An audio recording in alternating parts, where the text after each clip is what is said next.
ವಿದ್ಯಾ magical ವರ್ಲ್ಡ್ಗೆ ಸ್ವಾಗತ. ಈ ದಿನ ನಾನು ಅರ್ಧ ಕಪ್ಪು ಹಾಲಿನ ಪೌಡ್ರನ್ನು ಬಳಸಿ ಐಸ್ ಕ್ರೀಮನ್ನು ಮಾಡ್ತಾಯಿದ್ದೇನೆ. ಅರ್ಧ ಕಪ್ಪು ಹಾಲಿನ ಪೌಡ್ರು ಜೊತೆಗೆ ಅರ್ಧ ಲೀಟರ್ ಹಾಲು, ಇದಷ್ಟನ್ನು ಕೂಡ ಚೆನ್ನಾಗಿ ಮಿಶ್ರಣ ಮಾಡಬೇಕು.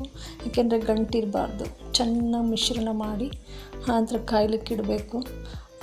ಅದರ ಪ್ರಮಾಣಕ್ಕೆ ಒಂದು ಮೀಡಿಯಮ್ ಕಪ್ನಲ್ಲಿ ಸಕ್ಕರೆಯನ್ನು ಹಾಕಿ ಅದಷ್ಟನ್ನು ಮತ್ತೆ ಮಿಶ್ರಣ ಮಾಡ್ತಾ ಜೊತೆಗೆ ಸ್ವಲ್ಪ ಹಸಿ ಹಾಲು ಎತ್ತಿಟ್ಕೊಳ್ಳಿ. ಹಸಿ ಹಾಲು ಎತ್ತಿಟ್ಕೊಂಡು ಅದಕ್ಕೆ ನಾನು ರೆಡಿಮೇಡ್ ಕಸ್ಟರ್ಡ್ ಪೌಡ್ರನ್ನು ಬಳಸಿದ್ದೇನೆ. ಇದಕ್ಕೆ ಮೆಕ್ಕೆಜೋಳದ ಹಿಟ್ಟನ್ನು ಕೂಡ ಬಳಸಿ ಮಾಡ್ತಾರೆ ಐಸ್ ಕ್ರೀಮನ್ನು. ಅದು ಕೂಡ ಚೆನ್ನಾಗೇ ಬರ್ತದೆ, ಅಡ್ಡಿ ಇಲ್ಲ. ಇದೊಂದಷ್ಟು ಫ್ಲೇವರಲ್ಲಿ ಬರುತ್ತೆ. ಇದು ನಾನಾ ರೀತಿ ಹಣ್ಣುಗಳ ಫ್ಲೇವರಲ್ಲಿ ಬರೋದ್ರಿಂದ ಇದನ್ನು ಬಳಸಿ ಮಾಡೋದ್ರಿಂದ ಚೆನ್ನಾಗಿರುತ್ತೆ ಅಂತ ಹೇಳಿ ಬಳಸಿ ಮಾಡ್ತಾ ಇದ್ದೇನೆ. ಇದನ್ನು ಕೂಡ ಮಿಶ್ರಣ ಮಾಡಿ ಚೆನ್ನಾಗಿ ಪೌಡರನ್ನು ಆನಂತರ ಹಾಲಿಗೆ ಹಾಕ್ಕೊಂಡು ಅದನ್ನು ಕೂಡ ತಿರುಗ್ತಾ ಇರಬೇಕು.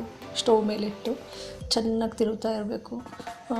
ಸ್ವಲ್ಪ ಹ್ಯಾಮರಿದ್ರೂ ಕೂಡ ಅದು ತಳಸಿದ್ಬಿಡುತ್ತೆ. ತಳಸಿದ್ರಂತೂ ಸಂಪೂರ್ಣ ಹಾಳಾಗಿಬಿಡ್ತದೆ, ಚೆನ್ನಾಗೂ ಇರೋದಿಲ್ಲ. ಹಾಗಾಗಿ ಅದನ್ನು ತಿರುಗ್ತಾನೇ ಇರಬೇಕು ಒಂದು ಹದಕ್ಕೆ ಗಟ್ಟಿಯಾಗೋವರೆಗೂ ಕೂಡ.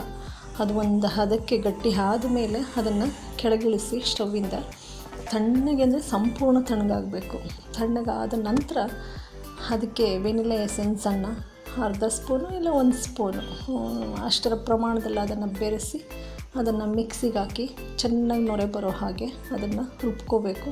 ರುಬ್ಕೊಂಡ ನಂತರ 2-3 ಸಾರಿ ಮಿಕ್ಸಿಗೆ ಹಾಕಿ ರುಬ್ಬಿದ್ರೇ ಒಳ್ಳೆಯದು ಅಂತ ಅಂದ್ಕೊಳ್ತೇನೆ.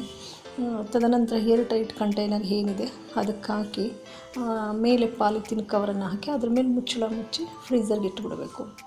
ಸುಮಾರು 8 ಗಂಟೆಗಳ ಕಾಲ ಫ್ರೀಝರ್ಲಿರಬೇಕು. ತದನಂತರ ಮತ್ತೆ ಅದನ್ನು ಹೊರಗೆ ತೆಗೆದು ಮತ್ತೆ ಅದನ್ನು ಮಿಕ್ಸಿಗೆ ಹಾಕಿ ಮತ್ತೆ ಅದು ಚೆನ್ನಾಗಿ ನುಣ್ಣಗಾಗೋವರೆಗೂ ಕೂಡ ಅದನ್ನು ರುಬ್ಕೊಂಡು ಮತ್ತೆ ಅದೇ ಏರ್ ಟೈಟ್ ಕಂಟೈನರ್ಗೆ ಹಾಕಿ 2 ಗಂಟೆಗಳ ಕಾಲ ಇಟ್ಟರೆ ಅಲ್ಲಿಗೆ ಸಂಪೂರ್ಣ ಚೆನ್ನಾಗಿರ್ತಕ್ಕಂಥ ಐಸ್ ಕ್ರೀಮು, ನೀವು ಪಾರ್ಲರಲ್ಲಿ ಏನು ನೋಡ್ತೀರ ಅದೇ ಥರನಾದಂಥ ಐಸ್ ಕ್ರೀಮನ್ನು ಸವಿಬೋದು. ಮಾಡಿ ನೋಡಿ ಒಮ್ಮೆ.